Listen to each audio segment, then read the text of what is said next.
இந்த பக்கம் விடாம என்ன பண்றாங்க பூஜா, அடம் பிடிக்கிறாங்க பாபா கிட்ட. என் தோழியை எப்படியாவது நீ காப்பாத்தி கொடு பாபா.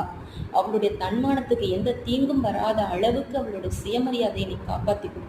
அவளுடைய வியாபாரத்துல எந்த பிரச்சனையும் வந்துடக்கூடாது. ஏன்னா ஒரு முறை அவங்க பேர் அடிபட்டுடுச்சுன்னா அவங்களால அந்த மீண்டு வர முடியாது. யாரும் அவங்களை நம்பி வியாபாரமும் பண்ணவே மாட்டாங்க.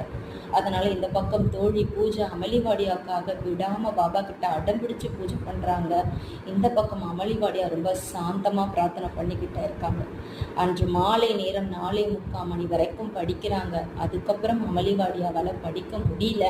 அவங்க புத்தகத்தை மூடி வச்சுட்டு தன்னை தயார்படுத்திக்கிறதுக்காக எழுந்திருக்கிற அந்த நேரம் வீட்டிலேருந்து காலிங் பெல் அடிக்குது. அமளிவாடியா மெதுவாக போய் இந்த நேரத்தில் யார் வந்திருக்கான்னு தெரியலேன்னு கதவை திறக்கும் பொழுது அந்த 2 காவலர்கள் அவங்கள பார்த்த வண்ணம் நிற்கிறாங்க.